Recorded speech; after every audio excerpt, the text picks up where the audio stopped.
Frustrating to be a tale of two halves there. The easy story is, we made shots in the first half, they didn't. They made shots in the second half, we didn't. Obviously there's more to it than that, but credit to Villanova. I am not sad that Mary Gadecka is graduating. She played with great urgency in that second half, and it was too many possessions, we didn't match it. And then we lost some of our pace offensively and couldn't get any tempo going from misses because we weren't getting as many stops. Coach, in addition to the hot shooting for your team in the first half, you guys only turned the ball over 4 times. Wound up with 13 turnovers, though, for the game. What were they doing differently defensively, if anything, to force some of those turnovers? Yeah, I mean, they were playing a little more urgent, but we were playing much more tentative. You could... it was a timeout, and I thought I was pleased that we ended up tied at the end of the third quarter. I thought they made a good run, but then that start of the fourth quarter, we just couldn't get a stop, and with that being the case, we couldn't match them scoring. But I thought our pace in the second half wasn't nearly as good as it was in the first half. So now we're thinking about passes and unsure on passes, and that's when you turn it over. One player that really seemed to stand out, especially in the second half, even though you guys were in the midst of kind of a scoring drought, was Chanel Williams. Came up with 14 points in only 16 minutes in the limited action today. Can you talk a little bit about her play? Yeah, I thought she took shots that she's good at. She finished them. She got herself to the line. Again, I thought her decision making going downhill and in the paint was really good.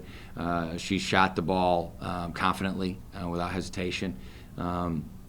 It was good to see as we had in the Big East tournament. I think two things, actually. If you could just talk a little bit about Harry Peretta, what he's meant to this league. This is the last regular season game. Obviously, they're going into the postseason. And then also talk about your lone senior, Nyasha Franklin. Yeah, I mean, Harry, it's an amazing thing about when I was first started coaching. It's a guy you look at and you see so many things and you see the consistency and the success. And when I was at Bonaventure, we had to kind of look at things differently, and Harry's the master of that. And then you look at a guy who's been at a place for 42 years, a guy who, the Big East has never existed without him. So it's a pretty amazing thing. And you saw it today. As his team never panicked, they kept doing what they do, and they were able to play a great second half. Nye has been really special to us. As someone who just shows incredible resiliency, incredible focus to do what she's done as a senior with having a young son and still getting her schoolwork done, and just to be an example for her son and for us that how much you can do. Has been a special thing for our kids to see. Coach, I know in that fourth quarter there's 6 minutes left. You said we don't need a hero, we need a team right now. And unfortunately, you guys came out on the wrong end of that. But with Nye being your only senior and the youth of this team, how do you gain some of that maturity coming into next season and the year after that with the women coming back? Yeah, well, you hope the first thing is the way this year's gone is motivation to not just work but to listen better. And to grow from the experiences. At halftime, nobody's ability changed. So there's things that you can always control with your effort and your attitude, and some of that comes with experience, some of that comes with coaching, and there has to be a partnership with that. So we're not just going to be better because we show up for next year. We have to work really, really hard, and there has to be a unified commitment to that improvement so that we don't end up in this situation again. What are some of that off-season commitment that you're talking about?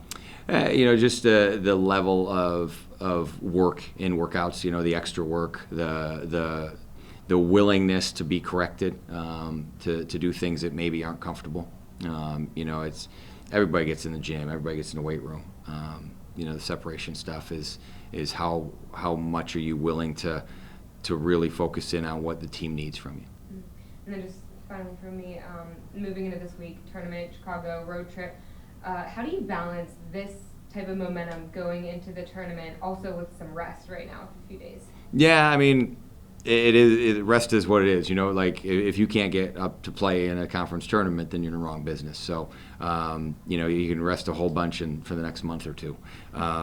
So I don't think that's the thing. I think the thing that'll be really interesting for us, and I'm excited to see, is how do we recover from this.